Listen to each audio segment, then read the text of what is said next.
Hardy universe Kubera Saibaba 555 சேனலுக்கு உங்களை வரவேற்கிறேன் ஃப்ரெண்ட்ஸ். வாங்க நம்மளோட சேனலுக்குள்ளே போகலாம்.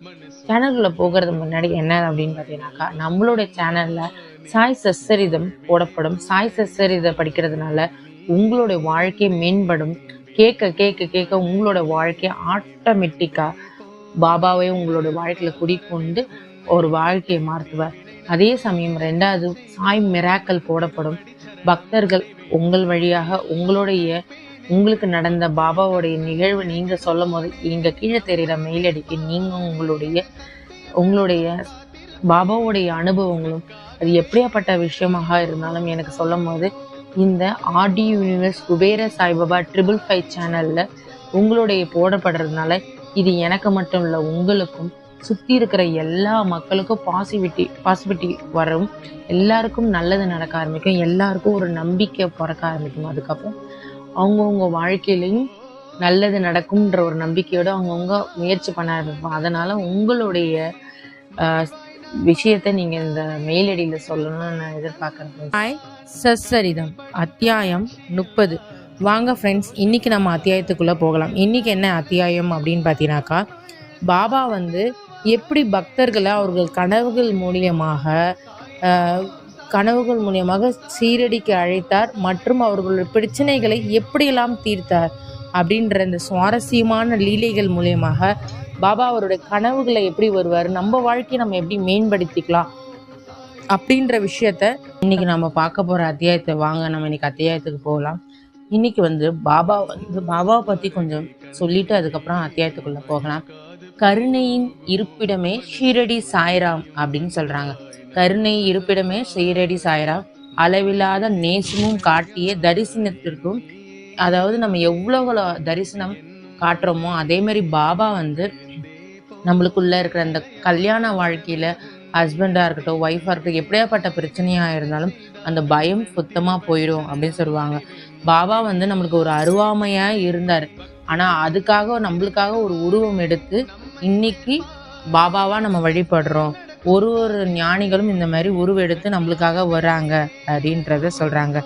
யார் ஒருத்தவங்க பாபாவை காலில் சரணாகதி அடைகிறார்களோ முன்னேற்றம் நிச்சயமாக ஒரு வாழ்க்கையில் இருக்கும். யாரோட வாழ்க்கையில் பாபாவுடைய காலில் சரணாகதி அடைகிறாங்களோ அவங்களுக்கு கண்டிப்பாக முன்னேற்றம் இருக்கும் அப்படின்றது சொல்கிறாங்க. அதே மாதிரி பாபாவையே நினைத்து தியானித்து அவருடைய சேஷரங்கள், அவருடைய கோவில்களுக்கு அதுக்கப்புறம் பார்த்திங்கன்னா காயத்ரி மந்திரம், வேதங்கள் ஜெபிப்பது, இந்த மாதிரி விஷயங்களை பாபா கோயிலில் போய் பண்ணும்போது நம்மளுக்கு ஒரு நல்ல ஒரு பாசிட்டிவ் வைப் நல்லது கிடைக்கும். அதுமாரி பக்தி என்றால் என்ன அப்படின்றத பார்க்குறோம். பக்தி என்றால் என்ன அப்படின்னு பார்த்தீங்கன்னா, சாயை நம்பி நம்ம செய்யும் போது ஒரு விஷயத்த, அதாவது மக்கள் எல்லாரும் நம்மளை கைவிட்டாலும் பாபா நம்மளை கைவிடவே மாட்டார். அதனால அவரை கண்டிப்பாக ஆசீர்வதிப்பார் அப்படின்னு சொல்கிறாங்க. அடியவர்களுக்கு நம்மளுடைய அடியவர்களுடைய ஆசைகளை தான் பாபா நிறைவேற்றுறதுக்கு ரெடியாக இருக்கிறாரு. இப்போ பக்தியை நம்ம கும்பிட்றதுனால, பக்தி என்றால் என்னன்னு தெரிஞ்சுக்கிறதுனால ஆட்டோமேட்டிக்காக நம்மளுக்கு விழிப்புணர்வு வரும் அப்படின்னு சொல்கிறாங்க. விழிப்புணர்வு பகுத்தறிவு நம்மளோட வாழ்க்கையை நம்ம எப்படி மேம்படுத்துறது, நாம் எப்படி நம்மளோட வாழ்க்கையை சரி பண்ணிக்கிறது அப்படின்ற ஒரு மிகப்பெரிய ஒரு செயல் நம்மளுக்கு புரியும் அப்படின்னு சொல்கிறாங்க. அதனால் பாபா முழு நம்பிக்கையோடு நம்ம பிரார்த்தனை பண்ணணும் அப்படின்னு சொல்கிறாங்க. அவரோட காலில் விழுந்து அவரை நம்பி நம்ம எந்த ஒரு விஷயம் செய்யும் போது அவர் ஆட்டோமேட்டிக்காக நம்மளுடைய மனசில் அமைதி, எந்த சஞ்சலமும் இருக்காது. எவ்வளோ பெரிய கஷ்டமாக இருந்தாலும் மனசு லேசாயிடும்னு நினைக்க சொல்கிறாங்க.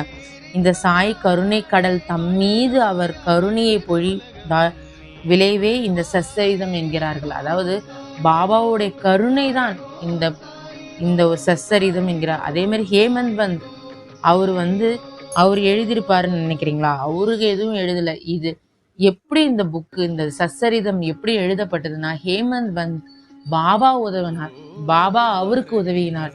பாபா தான் அவர் பெண்ணை மட்டும்தான் அவர் பிடிச்ச ஹேமந்த், பாபா தான் அவர் உள்ள இருந்து எல்லா விஷயமும் செய்தாரு அப்படின்னு சொல்றாங்க. அதனால அவருக்கு இப்படிலாம் ஒரு ஹேமந்த் ஒரு விஷயம் கிடைச்சிருக்குன்னா அவர் எவ்வளோ பெரிய புண்ணியம் பண்ணியிருக்கணும், எவ்வளோ பெரிய ஒரு புண்ணியம் போன ஜென்மத்தில் பண்ணியிருந்தா இன்னைக்கு பாபாவுடைய அருள் அவருக்கு கிடைச்சிருக்கும்.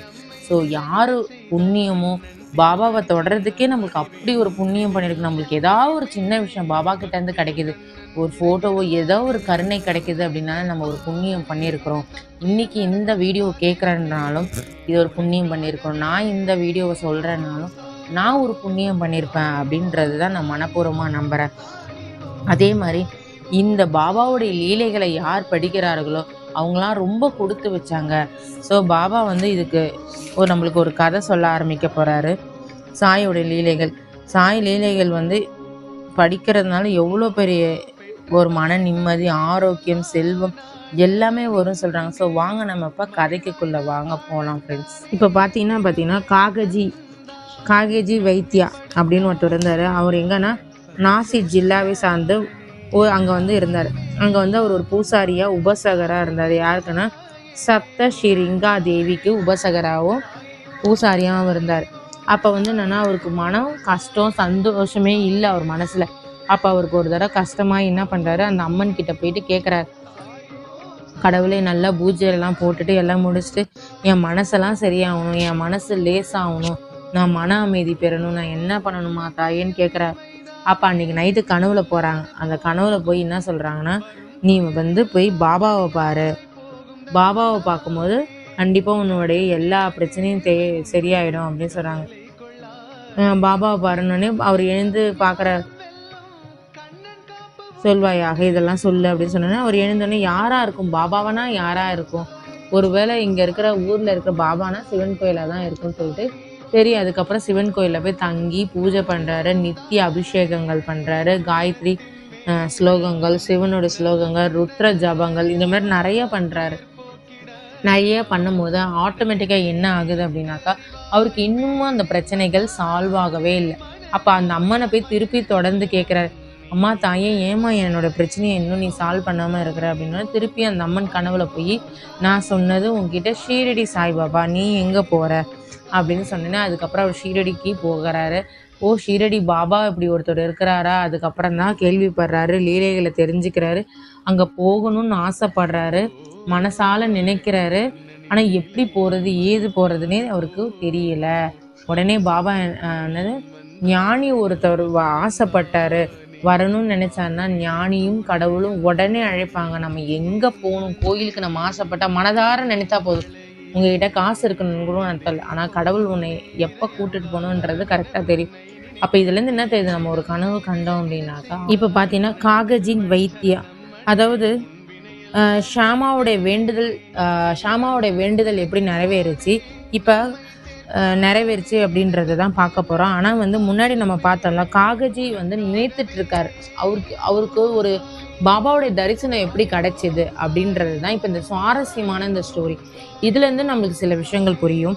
ஸோ அப்போ என்ன ஆகுதுன்னா, காகஜி அப்படின்றவர் நினச்சிட்டு இருக்காரு அவர் பாபா எப்படிலாம் சந்திச்சாரு அப்படின்னு சொல்லிட்டு.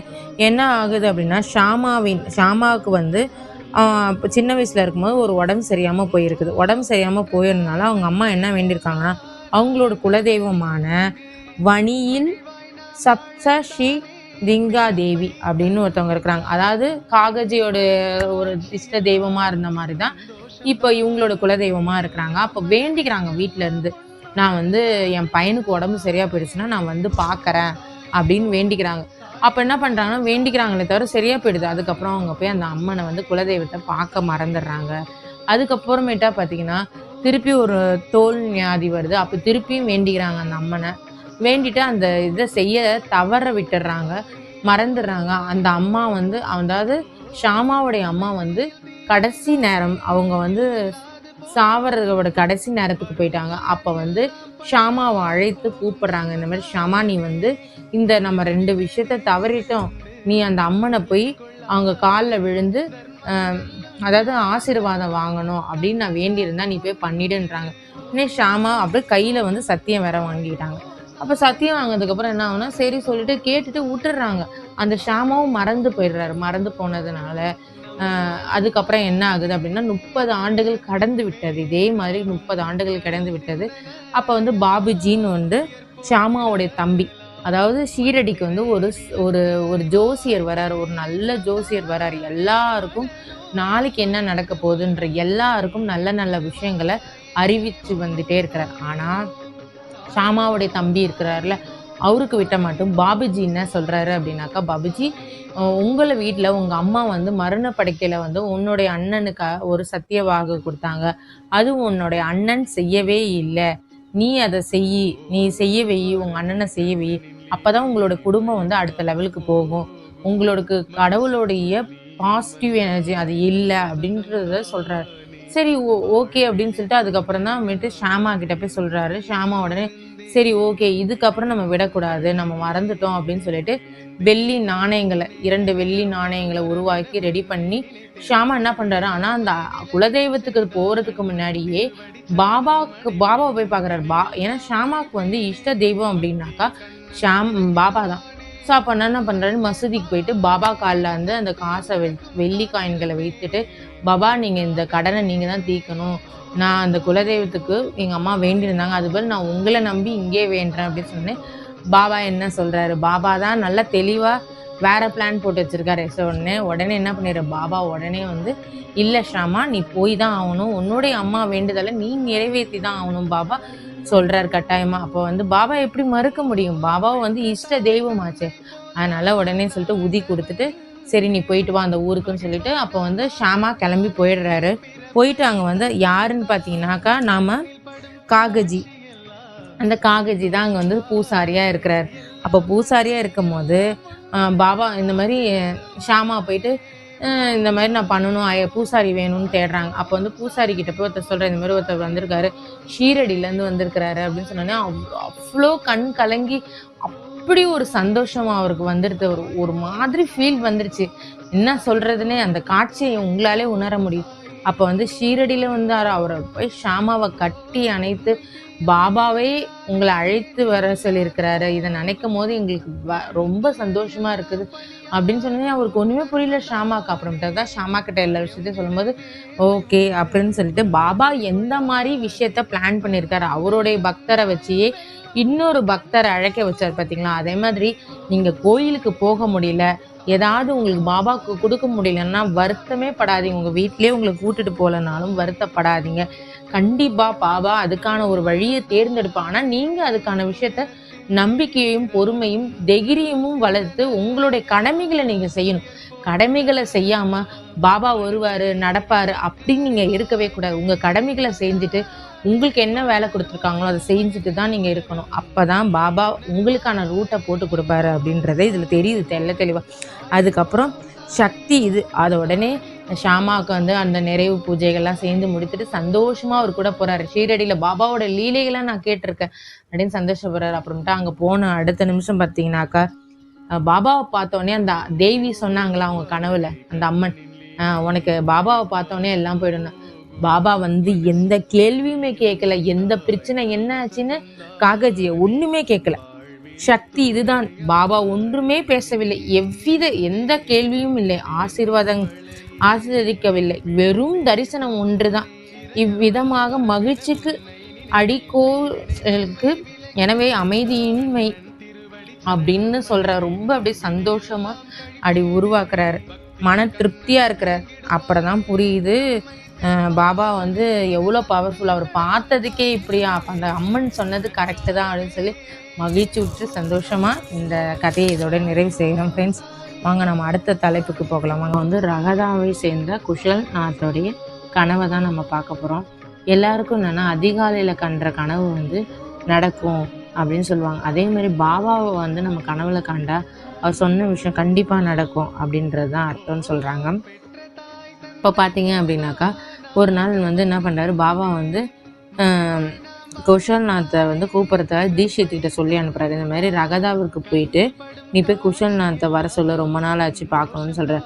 ஆனால் இப்போ வந்து குஷல்நாத்துக்கு அந்த இடத்துல அவருக்கு என்ன தோணுது அப்படின்னாக்கா, மதியானம் கனவுல போய் பாபா நீ என்னுடைய ஷீரடிக்கு வா அப்படின்னு சொன்னோன்னே உடனே வந்து அவர் புறப்படுறதுக்கு ரெடி ஆகிறாரு. ஆனால் வந்து வண்டி இல்லை பார்க்கறதுக்கு வந்து பார்த்தீங்கன்னா அவருடைய பையன் வந்து வண்டி வந்து எங்கேயோ எடுத்துகிட்டு போயிட்டான்.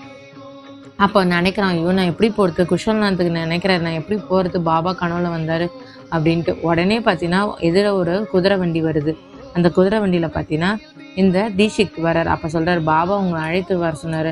அவருக்கு எவ்வளோ சந்தோஷமாக இருக்குதுமா, பாபா நம்ம நினச்ச உடனே வந்துட்டார், எவ்வளோ பெரிய சந்தோஷம், கனவு எப்படி நிறைவேறியது பாருங்கள்.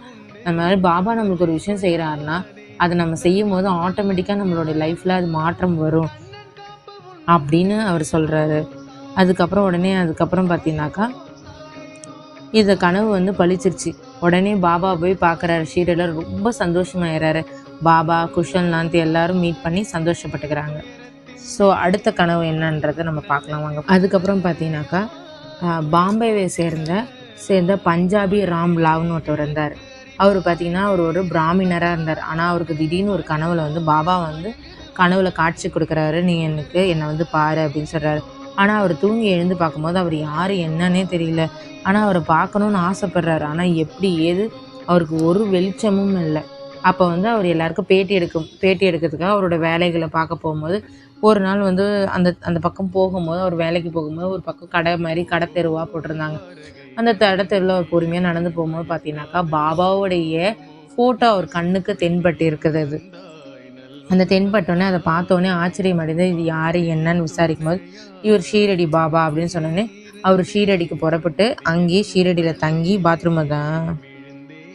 ஷீரடியில் தங்கி பாபாவுக்கு சேவை செய்ய ஆரம்பித்தார். பாபாவை நல்லா அதுக்கப்புறம் தரிசிக்க ஆரம்பிச்சிட்டாரு. ஸோ பாபா எப்படி ஒரு பக்தரை அழைக்கிறாரு பாருங்க. அவரை நினச்சிட்டா எப்படி வேணால் அவர் அழைச்சிடுவார்.